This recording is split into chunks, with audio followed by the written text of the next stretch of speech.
Welcome to Beyond the Norms, the podcast where we question the rules, challenge traditions, and rethink the everyday standards shaping our society. From education and religion to culture and lifestyle in Nigeria, we dive deep into the issues that matter, spark conversations, and inspire fresh perspectives. I am Onwodizion Emeka and I'm here with my co-hosts Nwobi Ikenna, Jude. Together we will explore what happens when we dare to think differently.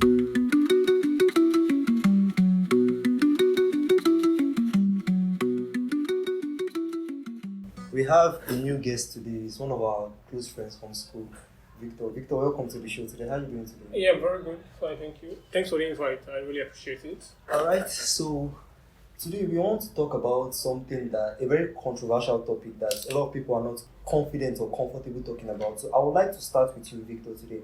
What was it like for you growing up in a Christian home? You're a Christian, right? Yes, I am. So what was it like for you growing up in a Christian home here in Nigeria? Okay, yeah. So first of all, about that, growing up in a Christian home, I would say it was unlike every other religious experience because probably it was just by stroke of luck or just good faith that happened to me. I didn't grow up in that very religious background, like with very strict religious rules or very religious parents. You consider that luck, the fact that you do not. Some people would prefer to grow up in that setting because I feel like they'll say at least it will make them more righteous. No, not really. I just like that I didn't grow up in. I've seen people that grew up in religious homes. And you don't like the way and trust me, they turned out well, but then they were very not very open-minded. That was one thing I noticed about them. Like if it doesn't align to what they believe, they just believe that it's wrong. It's wrong. Okay, you're saying, for example, people that grow up in deeper life, maybe when they see other people from like maybe Catholics, they feel like they are not be the one with the correct. Yes, exactly, something like that. So I feel that very rigid train of thought, I didn't grow up with it, and for that I'm very grateful about it. Okay, so where are you with religion today? Where do you stand currently with religion? Well, we can't dispute the facts about religion because it has in every way affected our society, and there's no person that can say he hasn't seen the impact of religion. Now, religion means different things to different people. Well, I'm a Christian, so I'm not a fan of religion. Religion is strict rules. Sorry, you said you're a Christian, but you're not a fan of religion. Yes, because I don't believe Christianity is a religion. Although I believe there is a religious part of it, but Christianity in itself is not a religion. That's what I know to be. Okay, sorry to cut you off. Most times people usually talk about religion, Christianity not being a religion. But if you go through the definition of religion, I feel like the religion is culture of people. So with that definition of Christianity not being a religion, it feels odd to me. Can you kind of clarify that, please? Okay, so thank you for that. So I'll clarify what I mean. And in the beginning of the conversation, I said I'm glad I didn't grow up in a very religious home.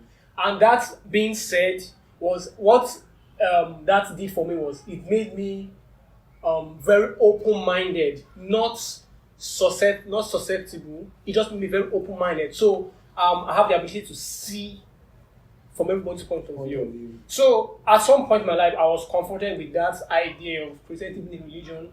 But then I realized that when it comes to religion, yes, like you rightly said, it's a kind of way of life of people. The culture of people. But that sounds like culture. But what makes culture different from religion is like is man's way of trying to get to know a supreme being. Yes, so, I think I would define religion also as a group of people that have agreed to believe in the existence of a supreme being. Yeah, definitely, that's what religion. Yeah, and they do things in a certain way because of they hope to later in a way united with that being. We get with that supreme being to maybe get his or her attention or to get his or her favor. We see it with the Indians, we see it with the Islams, we see it with every other culture. So religion is just a way it's man's way of trying to get to a supreme being. But Christianity is more than that. It's more of a relationship, because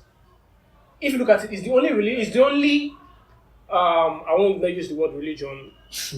Confusing. Wait, hold on. Yes, yeah. I won't use the word religion, but it's the only form of worship where our Creator came to us. We are not trying to reach our Creator. It's Christian. So you see why. Wait, you said it's the only form of religion. It's the only form of worship. Okay. Yeah, where it's believers that are trying to reach the Creator. We are not trying to reach our own. Okay, the Creator. Okay, you're talking about when Jesus Christ came to die for us. Exactly. But the truth is that every religion is like that. They will tell you their Creator came to them and not the rivers. It's not like they went about looking for God and then they found God somewhere. It's always God coming to every religion. Just check it. Who came to the Islams? Islam believed that Muhammad was was in the cave and then he got the vision. He did not come as Jesus Christ came. Yes, that's but indirectly, it's not like there's a physical appearance of. But there was a physical appearance. No, I'm talking about Islam. It's not as if there was a physical, but there was a manifestation somewhere that like the vision came prophets. Yes. But that's what I'm trying to say. So in Christianity, our God came down to show us a way of life. A living example. Of how we ought to live. Yeah. That's why in today's world you can see someone and be like, this person is a Christian. Because I think that was where the word Christian was coming exactly from. In Antioch, because they found out these certain people, they behaved in the upper room. I mean, when they came out from this was years after the upper room experience. Yes. In Antioch.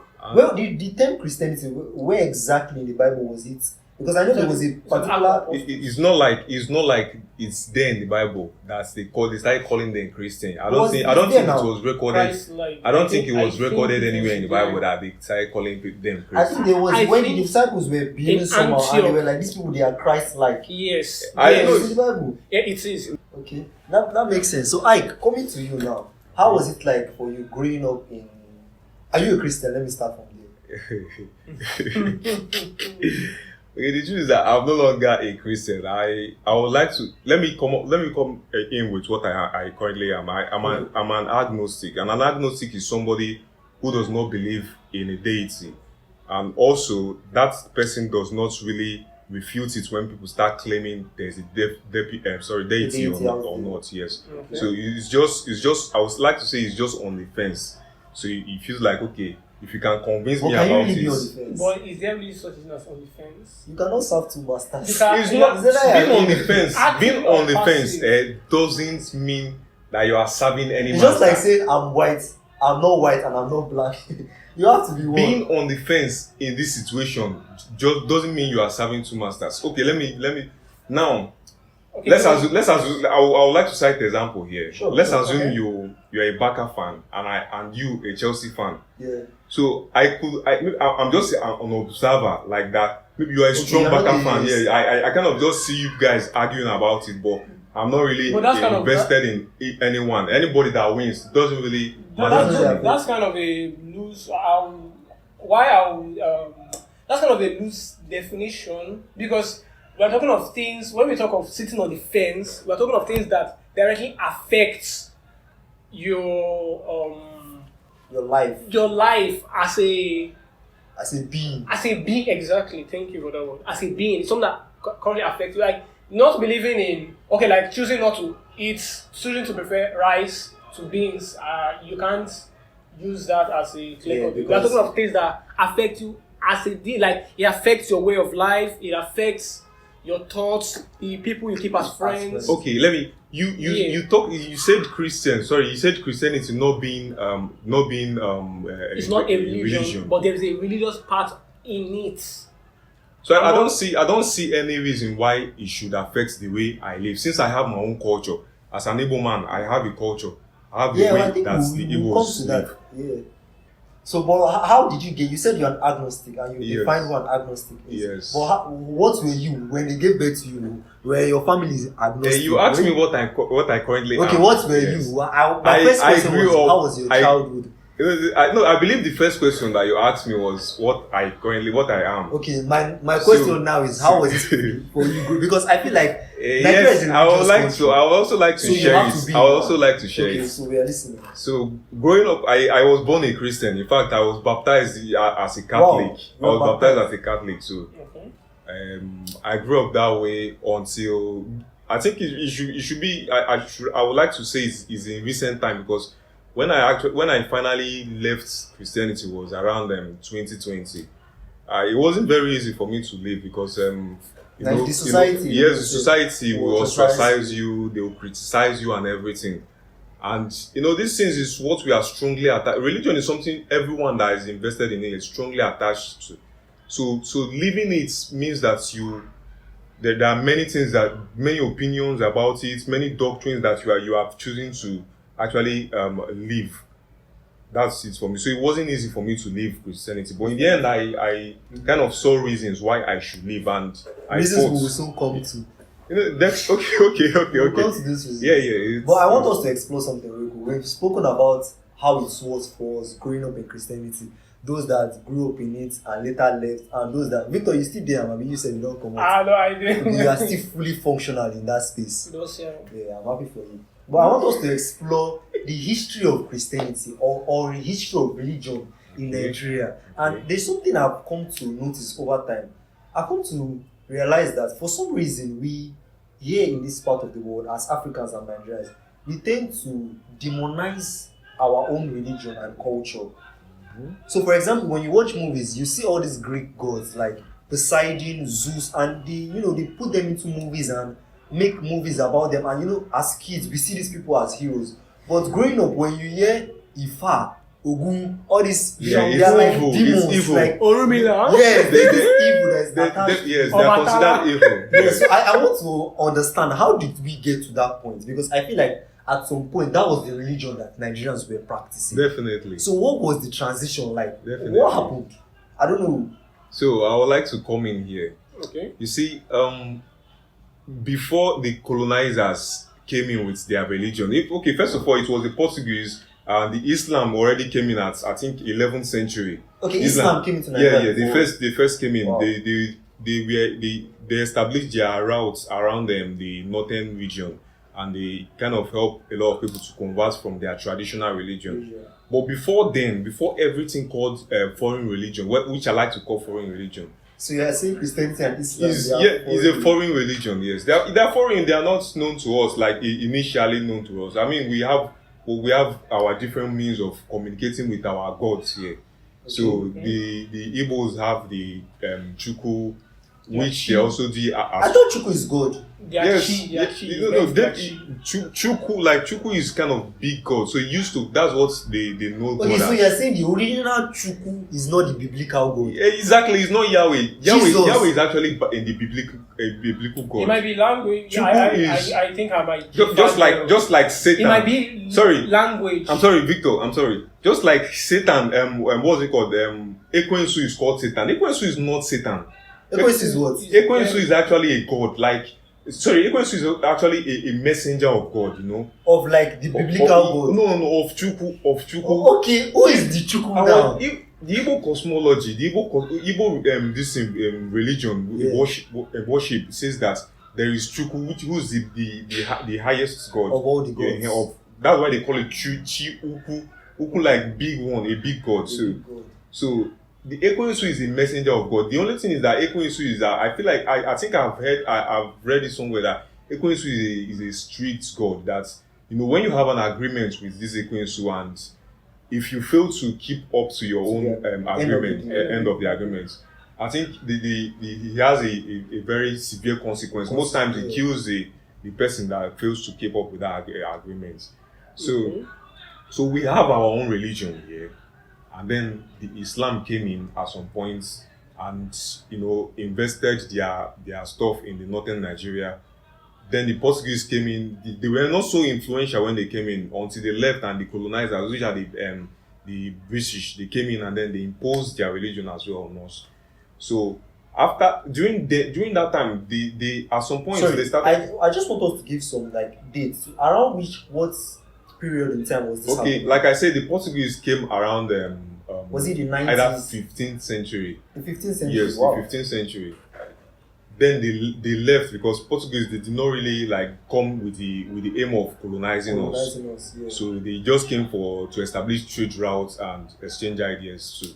So when the British came, they came with their own aim with them. So their goal is to colonize us. So they imposed their religion and started, teaching us that things about us are actually. If you look at there are books that are written about by these colonizers that tell us that things about us are actually bad. A lot of like describing black men as people that are not, that are not fit to be called humans. So they came and told us that our gods are evil and all those things. So some of us that want to gain favor in their hands, that's the same way we started perpetuating this idea that our own gods are evil and everything, until it became normal. That was in how we society. adopted their own religion. Exactly. Ah. So it's actually a forced religion.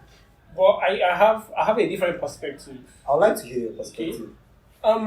First of all, I have an issue with history because, just a few days ago, I was listening. I saw a video.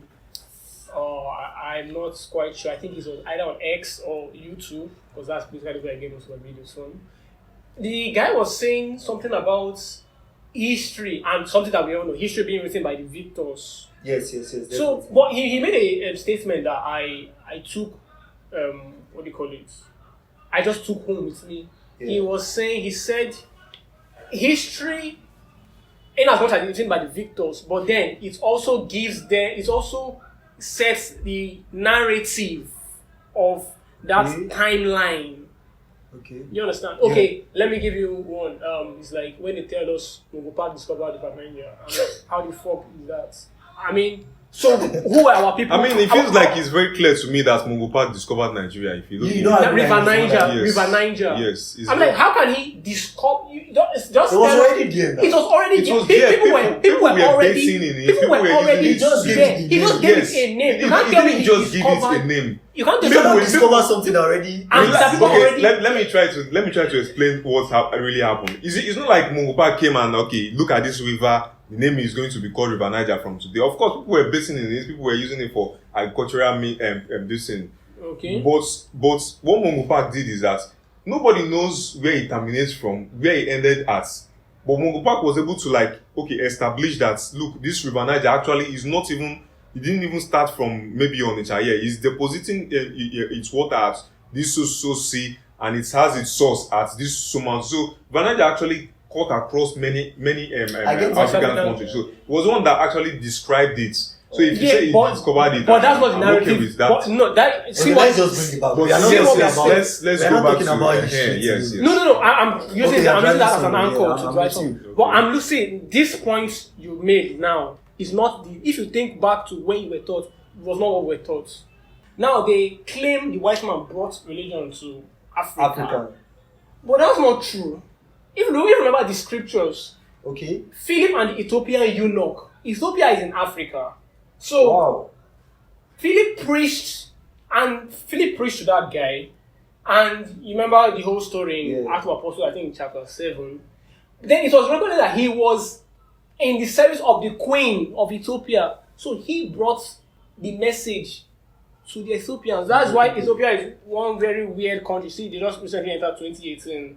I heard something somewhere that They use They Christianity. do have their calendar. They have I heard 13 Christianity months. originated from Ethiopia. So that's so when you look at what they are telling us, and there's a contradiction. Now there's even some rumor that the real Ark of Covenant that Moses built is in the church in Ethiopia. Wow. Whether it's true or not, I don't. Why do you find that? That's a laughable idea, honestly. Well, laughable or not, we are saying Ethiopia as is one of the few African countries that. I even heard that the Garden of Eden is there. was I mean, I'm not the only one mentioned. hearing No, this. You can locate it. So Probably it's going to be So what I'm saying beneficial to us is, if now you we have Ethiopia. If we look at the scriptures, and there is also historical evidence, historical footprints Yes. of Ethiopia being different. See, the one country that they were never colonized by anybody.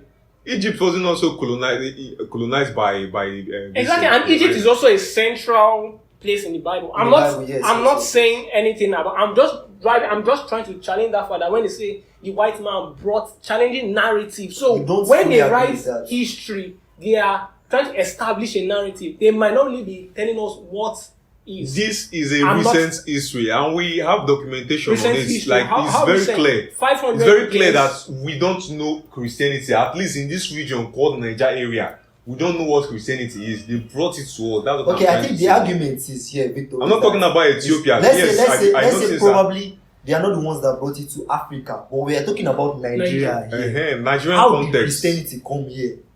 That I can't say. And maybe I feel like you choose to deny is that. No, not deny. No, I'm saying they might have. Why would you say you can't say it? No, something that I is can't very say. obvious. I can't say because I have not. Documented. I've not personally read up on it, so it's properly I can't documented. say.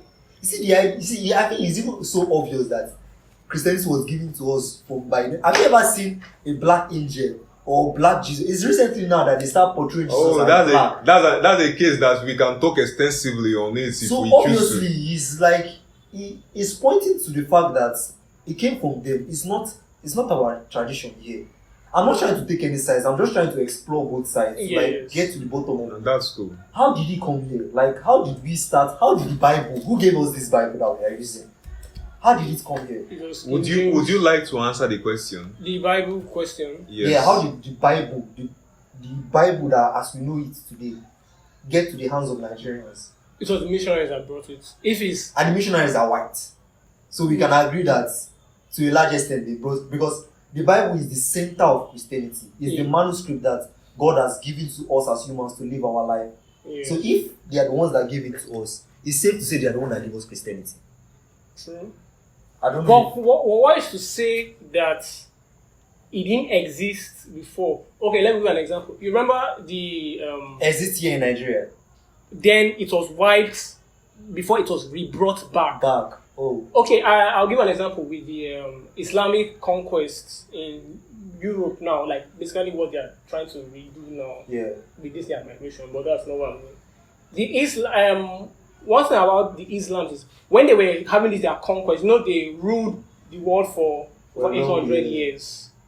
And what they did was anytime they conquered a city in Europe, what they did was they changed everybody's name to Arabic names.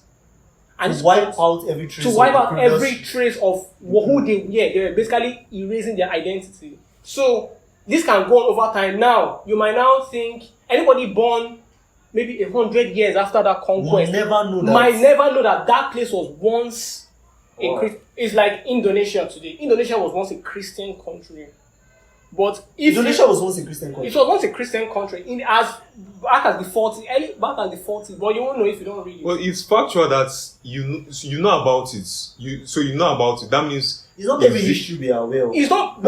He knows about it. That means but what I'm saying is in today's narrative, they don't describe Indonesia as once a Christian. We are talking of the narrative that is being established today, not what was. So who's to say now that Christianity wasn't present in Nigeria, then it was erased, and the white people brought it back. Wow. That's a fair point. But I don't want us. We have so much to talk about. So I want us to just before we move on to something else. I have a question, and Victor, I think this question is directed to you. This is why I'm directing it to you because Ike has told us explicitly that he don't come out. But you now you say you still do. So my question is this now. Do you think Nigerians truly abandoned their indigenous spirituality, or did we just blend it into the imported religion? We have these traditionalists that do, water, they'll mix things and stuff like that and say use this thing to work. We still have churches today that do miracle water, handkerchief. I once attended a church where they asked us, I will not call the name of the church. Even if I call it, I know Cloud of Glory Favor Ministry. Oh my God. That was the name of the there are a lot of churches like that nowadays. They say we should come with cane and come and flog our enemy. There are a lot of carrying like cane that. and broom is a traditional thing because we see masquerades do it. So that's why I'm asking this question. Do you think we really abandoned our tradition, or we just found a way to mix it? You have churches using spiritual water, handkerchiefs and all of this. Well, the thing is, now you have to now draw the line between Christianity and religion, and we are still coming back to this religion. Now, Christianity, our center point is the Bible, okay? Yes. And nowhere in the Bible did they advocate for the use of canes. That of using... But Jesus flogged people in the temple now. He didn't And then now chase out. also, I would like to say that. He chased out. I would Wait, like to- I'm okay, done. okay, I'm done. okay. Sorry. Just hold on. So, we know of the use of handkerchiefs. We know of the use of aprons, how they transfer the presence of God to materials Yeah. to carry the healing power of God to wherever the people holding it were. But that is scriptural. Now, for the use of canes, I don't want to mention things. Let's say somebody will be beating people in church. And Yes. those kind of things, those are now deviations. You can't now call that. Those are like they are deviants from the faith. So we can't, but they still choose to call themselves Christian, but they are not. It doesn't align with the true principles of Christianity. So, did I answer your question? I'm not entirely. Okay, see. 'Cause, okay, look what he said. He said they use, at least he was able to establish that they used handkerchiefs and apron to heal in the Bible. Yeah. And I can recall that Jesus told his disciple and everybody that is able to that would in the future take up Christianity, that they will do more than he did. Yeah. So why can't you just establish also that these canes and every other thing is part of what he actually instructed them? Like, you can use it. The fact that you use apron doesn't mean that we can limit everything to apron and handkerchief. So you're saying also that's use like an cane, extension of the anything at all, both padlocks and water, anything. Okay, can I address it now? Yeah. So when Jesus said that, now, it's very important. That's why, for one thing in my life, I try to avoid Islamic arguments because I have not read the Quran. But you can speak on Christianity because you have. Yeah. So that is why I don't. But I can only debate Muslims based on civil logic and human liberty logic. Now, when Jesus spoke about that, now bringing all this in is out of context. When he was saying, "These signs you will do, and greater things shall you," he was talking about magnitude. Oh, not the means. You're talking about magnitude, more people. That's why in his day he couldn't reach 10,000 people at once. I mean, the largest meeting we know he had that was recorded, where he fed 5,000 men. Yeah. Like women and children not included. But then historians said there were about 40,000. Wow. So but today now we can see meetings like, for example, Reinhard Bonnke. You will see where he reached 3 million people in a night. Wow. You will see global, like for example, Benny Hinn that went to Zimbabwe just last month. He recorded 1 million people coming every day for those 3 days. Those 1 million people every day. So it was even on the headline. The president of Zimbabwe even spoke about that thing. So that's what we mean by in terms of magnitude. Jesus was talking about more impact. I understand that is what he means by it, but what I'm saying is that he did not limit the materials he used to perform those miracles. He did not give us apron and handkerchief. He did not give us more to use. He did not give. Okay, if you say he did not give you more, we are following this. This is a blueprint. I'm not going to argue about that so much because it just doesn't make sense to me that he does not feel that you can think for yourself. That's what it means. Just because it's not written in the Bible does not mean that you cannot do something a little bit out of it. Even if it's in line with what is in the Bible. I mean, using something because he used something, so you can also. I feel like you can also use something. Yeah, there's nothing very, very complex about it. All right, so we've spoken extensively on a lot of these things, but I want us to move on to something else. We don't have time. I want us to talk about the present state of religion now in this country. Because personally, it seems like religion is turning into a business. Because the way things are moving, do you think the Jesus Christ that churches are selling today is lopsided? Do you think it's the gospel that was intended by the disciples and Jesus during their time? Or do you think we shifted away from what it ought to be and started moving into business? Okay. What do you think, Ike? So, that question is quite interesting one because I feel like the biblical Jesus actually doesn't want us to be like really rich. That is in contrary to what your pastors today are preaching. You are saying Jesus Christ wants us to be poor. It doesn't really. I don't mean that you should be very, very poor. So, but it doesn't want us to be really rich because he said.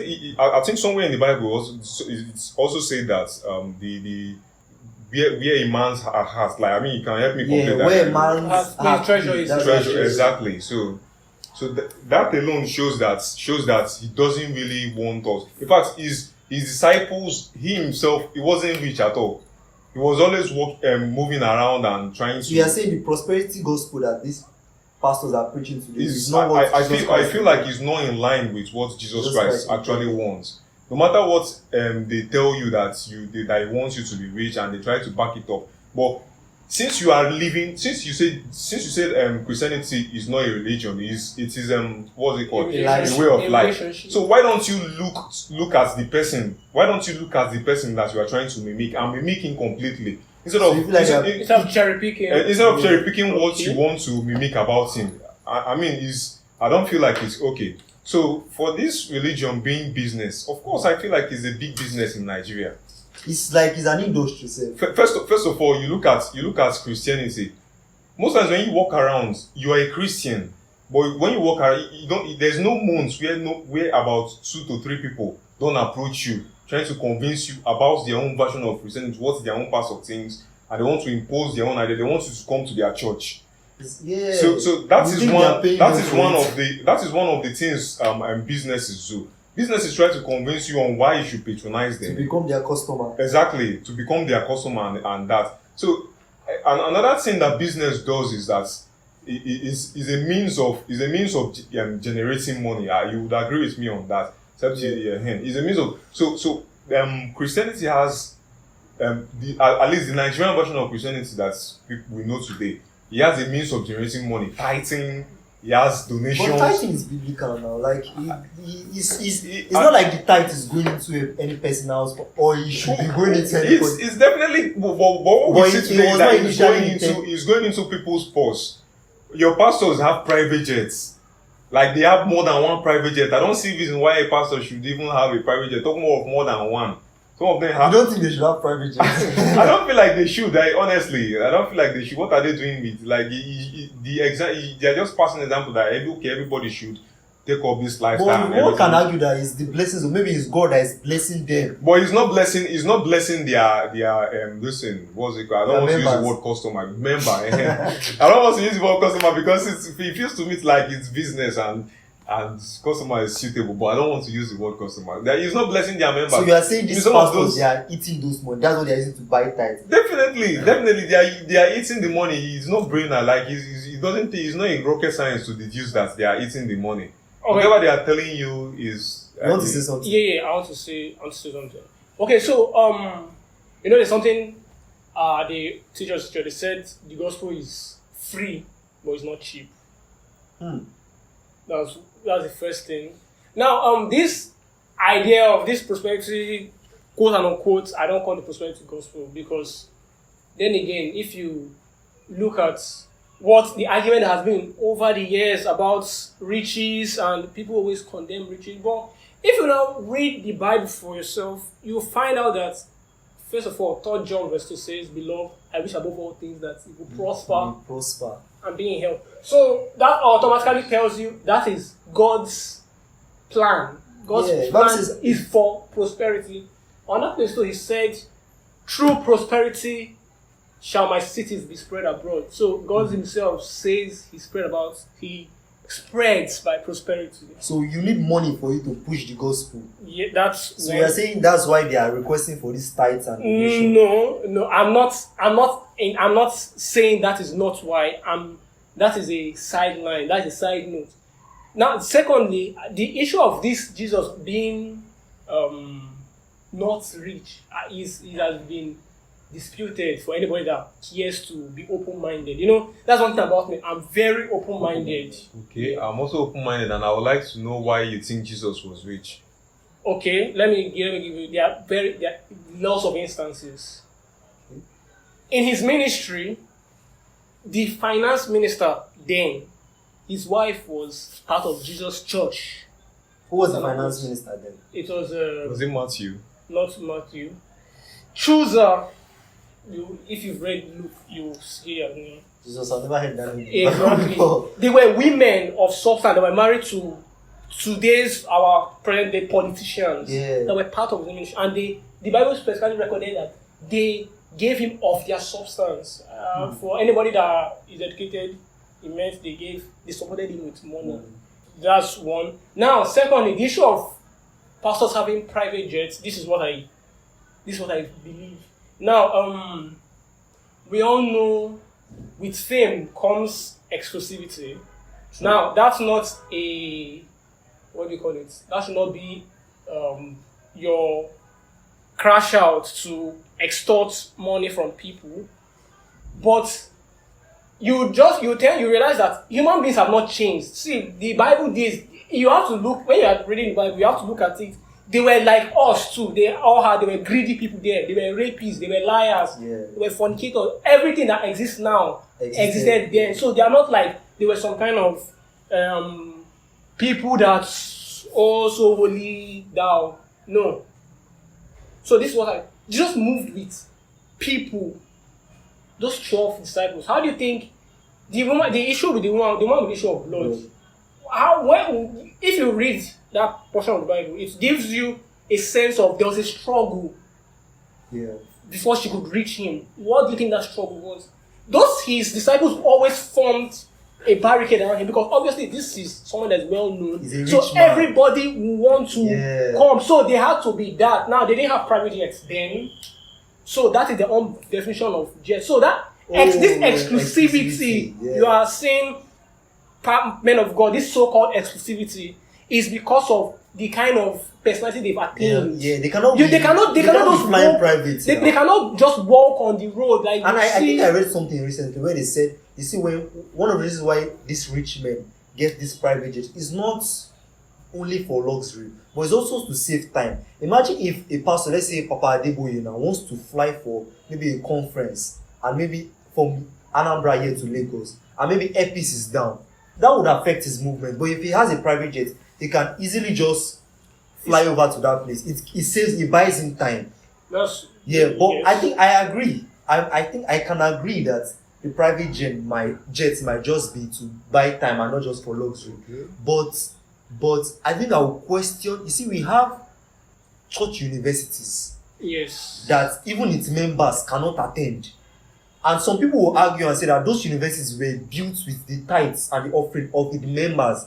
And now the children of the members cannot attend those true. Well, I will obviously say, if we've had this conversation before, earlier this year, and I was saying the Christianity that has been, I'm not going to deny that the mainstream Christianity that we're seeing today in Nigeria, not just Nigeria, most parts of the world, again, emphasis on mainstream, the ones you hear of, is not what is in the Bible. So, like I said, those are deviations. They might just use the umbrella, they are Christians, to sort of whitewash their bad character or their bad behavior. But that is not to say the whole, this small little level affect the whole globe. That's true. You understand? So, if what we are saying, again, emphasis on mainstream, the mainstream that we are saying today is a clear deviation. As for tithing, now, when I was growing up, I used to think when they collect offering, they keep money in a special box. And then, in the night, I had that thought. It's not empty in one coffer before God. God will be like, we're in here, you do 10 naira. Come collect blessing now. Do 10 naira, pray for car. Come collect now. You give 100 naira, give that thing. No. But then when I now read the Bible, when God instituted tithing, this was the why he instituted tithing was, remember, after Joshua's conquest of Canaan, the promised land, they divided inheritance for the children of the 12 tribes. But the Levites didn't get any inheritance. Okay? Now, the reason they didn't get inheritance was God said, this Levites are going to be priests unto me. You understand? Yeah. So these people now, they don't have any inheritance. So the promised land, they don't get, they have no day there. Like they didn't divide for them. Yeah. But obviously they have to be sustained. Yeah. So their service is in the tabernacle, is in the house of God. You understand? Yeah. And God cannot be sending down Manna from heaven. Yes. It has to come through people. So people now give. Now that thing is an act of service. Okay. So what they are giving to the Levites is their portion of the promised land. Of the inheritance. But remember, they are living in the promised land, but they don't have because there are places. Okay, they say this part to this part is for the Benjamin, this part is for the tribe of Judah, like that. But none was given to the Levites. Yeah. Because God said that they are going to be my inheritance. So God claimed them for himself. So his way of sourcing for them was everybody give a tenth. This will be for the Levites. So you are saying this tithe is supposed to go to the Levites, and in today's world, the Levites are like the pastors and the apostles and the priests. Yes. That's what's happened. Literally what happens in the Catholic Church. The money is being given. It's the church money that actually sustains the priest.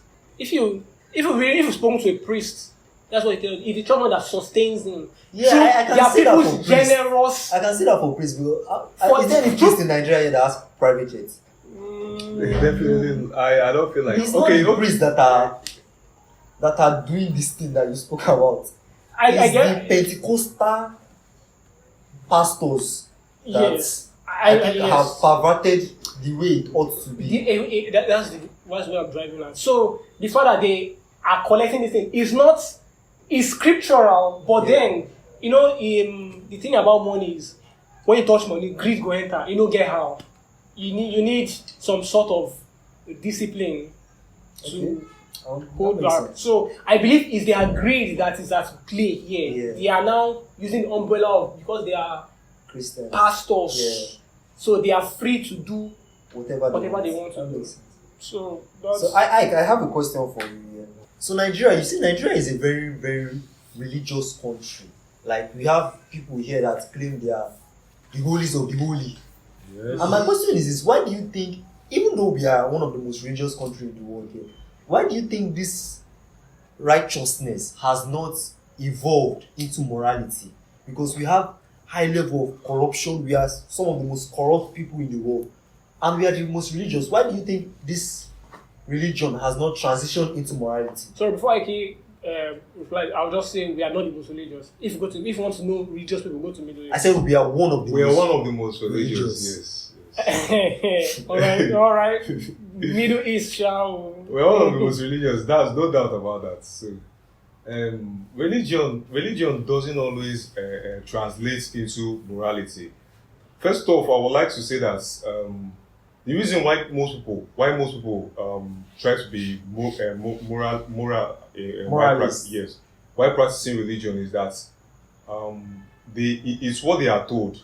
They are told that there is a punishment for them if they don't actually. Yeah, I want to also talk about that. Also. So I think morality is something that has to come from true conviction. When you are convinced internally that this is for the good of everyone, of humanity, then that should be what propels you to be moral as a human being. Not because somebody is out there watching you and is going to punish you.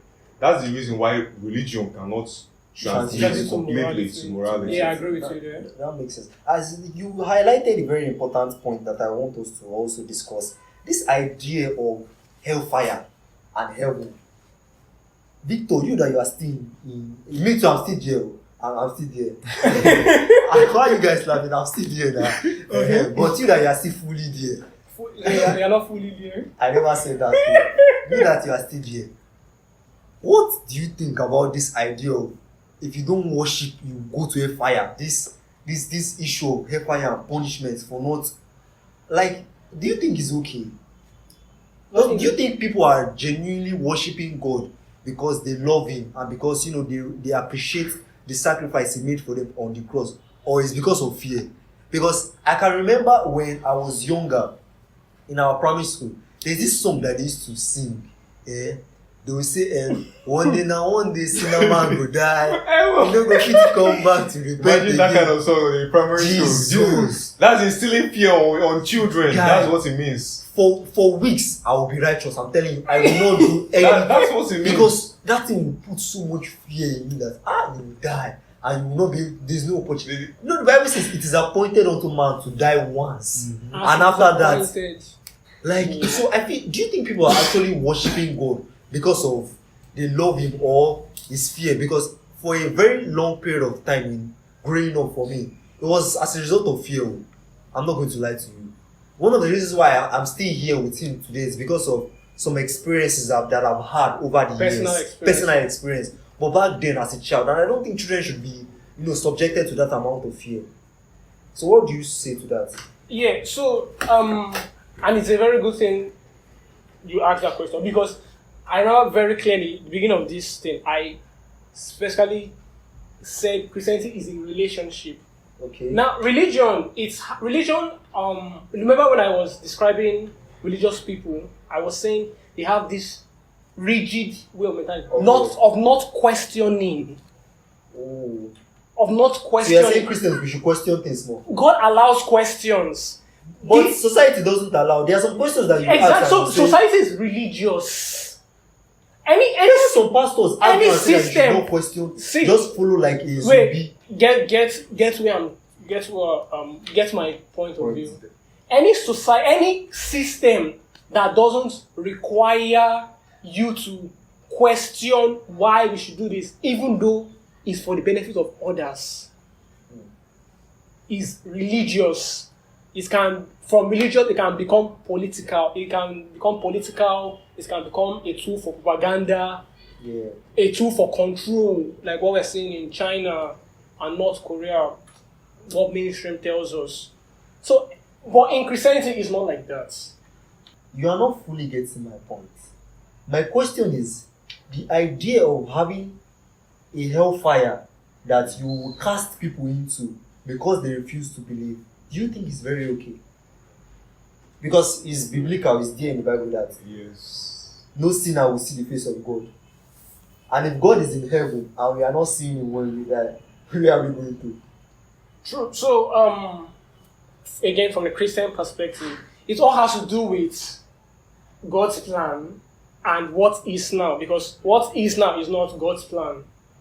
Okay, his plan was never for us to be thrown into the fire. Hell was, even Christ just said it, hell is meant for Satan, the celestial beings, and the Nephilim that perverted, that left their natural habitation. Those is meant for them. You wanted to say Now, something? them coming, now God's plan for man was relationship. Yeah. But now, those people left their habitation and came to corrupt The race. the race. Do you understand? Now, because of that, you are now told that, okay, what you are born into now is not the original plan. This is what happened that caused this. So now choose. But is it an easy choice? I want you to answer that. It's not. I believe that as a loving God, an omnipotent God, an omniscient God, who knows even the end from the beginning? Because we as humans, I acknowledge that we are not so wise. In fact, no, we are not so wise. Definitely not so wise. Because if we are so wise and so smart, we should have at least left this our solar system. Humans should have left our solar system. But we have not. By now. Yeah. No, I mean the solar system entirely. But we have not even colonized Mars or the nearest planets. Talk more of living a Milky Way or our solar system precisely. So we are not so wise. But then there is a God who is so wise. I feel like it's a story that is told to control people. Because if not for that, as a God that is omnipotent and omniscient, he should be able to call the menaces of these fallen angels and so on. So he should be able to. I don't know why somebody actually narrated a story recently about. I know I've told you that. So about thief coming into a strong man's house, and then the strong man locked himself somewhere, And left his leaving wife leaving his wife and his kids to battle with this thing. So he, knowing that we don't have power, we don't have what it takes to fight with this enemy, and still And leaving the enemy with us is quite not okay for me. So it's not easy to make decisions because the devil is actually stronger than us. That's what I feel like. So you are saying that he shouldn't have even thrown devil here to where human beings are in the first place. Yes, he shouldn't have allowed devil be here. Yeah, he has the power to conquer devil. So you are saying, why don't he just capture Satan and just let us worship him in peace? Exactly, that's what I feel It should like. not be so difficult. It shouldn't So be. okay, so about that, interestingly, it's not all the rebellious angels that were let free. Some were being chained in darkness. Yes, Now- I think I heard something like if you release those ones, they are worse than the devil. Now, those were the reason he chained them. Now, about why can't God do something about it? He already did something about it. That was the reason for, first of all, the law. Because remember, you know, don't get Victor. We are no, not- wait, calm down. I'm getting somewhere. Now, this way he has the issue of the question of why can't he do something about it? I'm coming from where Ike stopped. Yeah.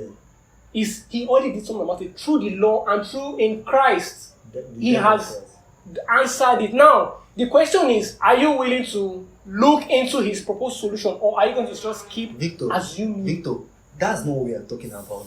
I feel like what Ike is, they do something that Ike is trying to say. Why can't he capture Satan and remove, not giving us another route to There- exist and survive? There is a timeline. There is a timeline for all these events. But the proposition that has been given us is that if we don't come into the fold before he captures Satan and he captures Satan finally, all of us will go We fire. are going with devil. We are going to as well. say we are going with Satan. Exactly. Which is, now, which is exactly, very that's the harsh whole- to me. That's the whole. I Which think is so very too. harsh to me. When, That's the whole for point. a loving God who knows that we are capable. A lot of us are capable of Even falling said, for It's this. Victor, wait. Okay. You know this, I don't know if it's in the Bible or I heard this somewhere where they said that almost like the percentage of people that will go to heaven self, Exactly. the ratio is crazy. Like No. the majority of us have been predestined to go to hellfire. It's not true. What do you mean it's not true? It's not. Even Bible says that it's more easy for which part of the Bible says that it's very hard for It's a okay, rich man to enter into the kingdom to the than a kingdom of camel. God. I think that's Camel eye. that's supposed to buttress the point. Of point how that, difficult No, it I feel like that's supposed to buttress the point that the rich people should that it doesn't really expect people to be rich. is general knowledge that majority, because you hear things that we say when the trumpet blow, I agree with It's- you on a that. lot of people will Exactly. I agree with why, you on that. Why I won't agree with you on that is because, first of all, God's standard of judgment is not our standard of judgment. So, what you might be thinking is a problem, God might not be looking at it as a problem. I Again, understand. Okay, it's now not- again about answering that your question of why can't it do something now. Just give a parable of a man that planted. Okay, a man had a field and he planted on that field, and when he planted on that field, all of a sudden his servants now came. They now came in the morning and they saw weeds there. They're like, "But master, we didn't plant They these didn't plan weeds. this weed. Where did they come from?" The owner said, "The evil one had done this." So the servants were like, "Okay, let's go and remove these weeds that are They there." need them to go together. Exactly. He said, "No, don't do that, because by doing that, you might end up harming the seeds we planted." So what you do is don't do anything yet. Let them all grow into maturity so that it will now be easier to separate. Okay, it. but if we are using this analogy, I do think that if the we are using this analogy you made now, it limits the power of God. It doesn't limit the power. If he Because those are parables. for an Those were entity that is very strong, he there's wants. always a means. Like He if always- I have total control of that farm, I would deweed that place immediately without allowing. It's the not- weed So you are and- That's what saying I said, God it's is not- not powerful enough. No, Exactly. it's not that. That's what that. He that- follows rules too. If he doesn't follow Yes. rules, he's not suitable. He's not suited enough to be God. drop rules for us. So wait, Victor Somebody says- that drops rules and himself doesn't follow rules. Well, okay, so by what standard are you judging Victor, yourself? see the issue me I have with that your analogy. You said he planted some seed and then the enemy came and planted their own weeds. seed. Yes. If we are going, is God created all of us. So obviously we are his seed. Yes.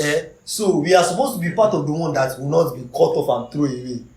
But if we should follow this your analogy, they affected us and we will still be thrown away. Yes, we'll be thrown but away. we were the initial seed that was planted. Exactly, but that's where choice. You're talking about But choice. it's not an easy choice, Victor. It's not easy. Although it's not an easy choice. You look at the Are you saying consequences. it's wait? Are you saying it's easy for you to remain in faith? Are you telling me that you don't wake up some days questioning some of these things? Because even was it Paul in the Bible that says every day I beat my flesh? So obviously from that statement it means it's a continuous struggle against the things of the world. Is it okay for us to live our life fighting? Whether we It's choose to because of acknowledge the- it or not, is a continuous struggle and it's very difficult. It's not an that's easy the thing. truth. But the thing is, people have walked this walk and they told us that this is what you're signing up for. It feels to me like a very strict, non-loving parent. That's what it feels to me like. It's not. It's But not, that's against the narrative that the Bible painted, that he is a loving God that cares for his creation. not really because he already. This is what happened. He already gave us a blueprint of this is what is on ground and this is how you navigate it. He has given us. He has given us a blueprint. Now, whether you are questioning the blueprints, whether you should question the blueprint or not, is now up to your own discretion. But this is the way to avoid these traps. So you are saying we have to continue fighting. It is a fight of faith. What call it a fight of faith? Meanwhile, like I said earlier, or no, not in this podcast, Conversation. but I've said it before. Christians are just I think around 1/4 of the Earth's population. There are many people that will not hear about Christ from their births to their deaths. There are many places where it's not, like in China, it's not accepted for you to even come in and start preaching. I don't know what the fate of those ones are.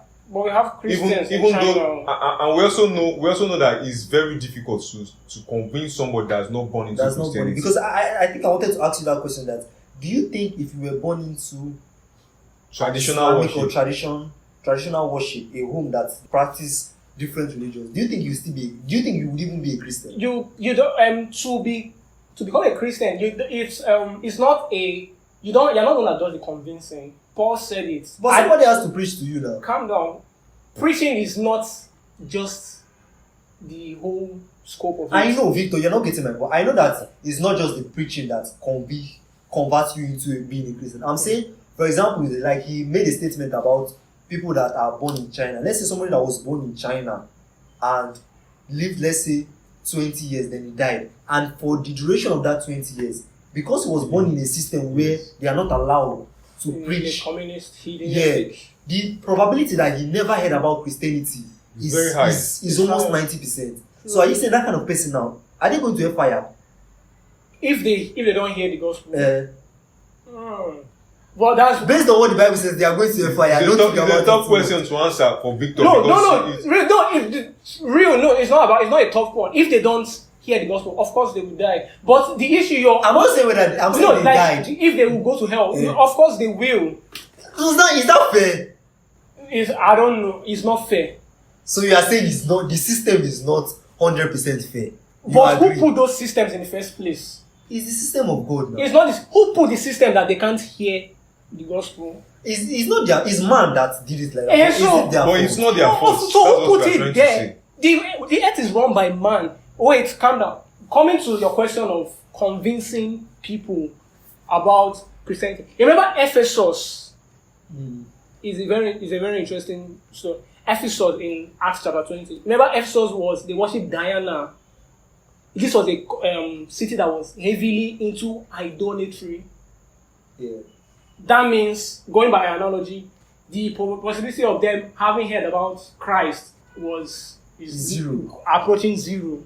But then Paul came in and he preached to them. Then Acts chapter 19 verse 26. so mightily grew the word of God in the city of Ephesus and prevailed. I'm So not it is not doubting. about it's not about convincing you that is going there to preach to them. You are not just going there as a person. You are going there. I'm not doubting to the convince. potency of this thing, Victor. Okay. I'm not doubting the potency. I'm saying the system is rigged for people like that because the chances that they will not hear about it.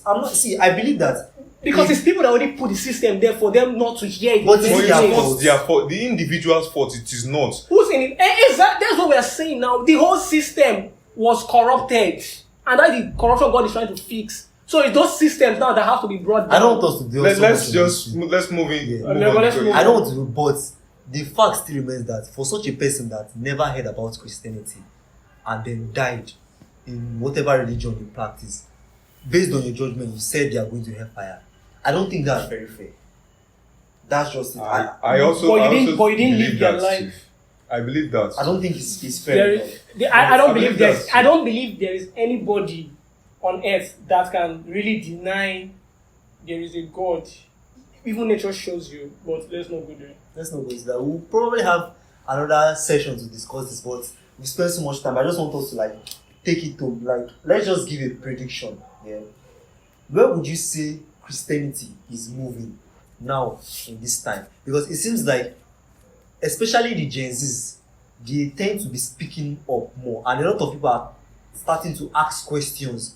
They are not just taking whatever they were told, whatever they were born into. So, what is your prediction for Christianity? Do you think it will change from how it's practiced now to a better way, or do you think as time goes on, people will eventually drop it? Every religion that has existed at some point, I do know that they die off because people start questioning those religions, and because there's no proper answers are being provided, people leave them eventually. The Zoroastrianism is one of those religions people don't practice again. The Greek religion, they worship all those gods. But when they started questioning and they realized that those things were not real, that it's just myth, they dropped it as well. A lot of other, in fact, there are over 4,000 religions existing today, but we don't kind of hear about them a lot. So I believe that if people, just like you said, people are beginning to question, the Gen Zs are beginning to question. I believe also that with time, people, just like what happened in Europe as well, Europe, they were high on these religions before. They practiced Christianity until people start asking questions. But today, if you look at the fraction of religious people in Europe, they are very, very, very tiny. So you are saying now, your prediction is that with time, Christianity will with die time, out. even in Nigeria, with time, the Christianity, I believe, is going to die out. Yes, How if about if not totally, to a very, very insignificant extent. How about it, Victor? What's your prediction? Prediction. Well, what we are currently witnessing today was already predicted. He said in the last days, many will depart from the faith. So, and they will speak heresies. So that alone is already a sign. So you are saying your prediction is that Jesus will come, Of course, that the world will end.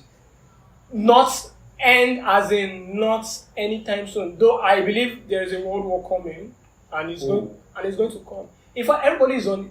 What do you think all these nations are building weapons for? They are preparing for war, that the Bible already predicted. Bro, I believe before 2030, that's not prediction. There will be a world war. Before 2030. Before 2030, mark me on this. Well, that's your belief, and So our listeners out it there, might. do whatever you want to do now. Yeah, that's my prediction. No, that's your belief, but it might not really be the end of humanity. The World War III might not really be the end of humanity. It's going to be a nuclear It's a war. nuclear war. It's a It's nuclear wipe war. out. That doesn't mean it's. No, really I'm the not end saying of again. humanity. I'm not saying it will be the end of humanity, because obviously before that war, Or it will be the Christ is beginning going to of come. the end. You said before that war, Christ is going to come. Yes, Are you serious? yes. You are certain. I'm certain. Before 2023, Victor. It's laughable. 2030. It's Before laughable. 2030, Victor. I'm It's laughable because a lot of people are praying. Just a few days, I feel like yesterday or that day before rapture yesterday, stuff. some people gathered at mountainous area to. Well, I'm expecting the rapture to occur. So 2000 was a year too that a lot of people Predicted that. predicted that Yes. because of that biblical 2000 years. After 2000 years is over, Yeah. there's going to be But we've not seen this rapture happening, and I don't feel like But then it's, if you look at the coming at calculation, any time. I can explain the calculation, but I would love to hear it. The destruction that But the this is destruction not- I'm very much certain about is the one that scientists talked about, which is that when sun grows very massive, it's going to suck up the earth, it's going to destroy the earth. Like living organisms in it will not be able to survive. So After that's that, the I end of the believe world. that's quite certain. in fact, I don't. But it's going to go take a into lot of time. all the Yes, details. yeah. But then, Revelation 8 spoke about an asteroid that's going to hit Earth. Wormwood. They have already seen it coming. It's in the book of Revelation. Yes, Revelation 8. It's talking about wormwood But that will it- hit the Earth. it- They've already seen it coming with telescope. No be me talk down. Are you serious? It's online. Is it Revelation Okay. 8? Revelation 8. Yes. This should not be. I don't think this should be a discussion on science and stuff like that. So I mean, No, maybe this we is can just this is continue not. so that We are not talking don't about science. We're digress talking a lot. about Science is religion. what the and- Bible- It's like, what You know, the reason I'm saying A it religious is that So the what reason I'm I'm saying saying is that asteroids are always coming to Earth. they have seen one that is going to hit. They have already predicted when it will hit. are always. I mean, in this part They of named Earth. this one. But the truth is that- Apollyon is called Apollyon. But the truth is that there are a lot of celestial bodies. No. There are a lot of celestial bodies protecting us. All these planets and the moons you see that are around us, they're always protecting us. So before those asteroids that are in this part get to where we are, they hit those celestial body and In fact, do you know why I'm taking it serious? In Trump's first administration, they saw it coming and they had to establish a space station in space to observe it because observe it. they saw the trajectory. So they can't go and build something up there when they are on not the sure. basis of a hunch or something that won't happen. No doubt. If they say they've seen it coming, it's coming. But what I want to ask now is, how did you come up with that specific date, 2030? Before 2030. Before 2030. Yes. and that's quite close. Jesus is good. I'm worried It's because just about how many years from now? 5 years Less or than less. 5 years ago. Jesus. So what is the point of why then do you want to go to do masters? Why then do you want to learn anything? We should just stop well, whatever you know we what are I'm doing certain now. about? We like No, this is worrisome. if we are still alive, we I will have see plans, that though. beyond that 2030, nothing will happen. I'm very Victor, sure I of will hold that. you. I'm very sure hold of me now. 2030, Jesus Christ will come. Before hold me. You're making a bold pronunciation, Victor. Hold me. Well, no problem. I think we've come to the end of this today. Probably we'll most likely have a second section, but it was nice having you guys today. Victor, it was nice having you on the show. It was nice being Looking here. forward to having you again. Ike, it was nice having you as always. Yeah, Thank thanks you. for that.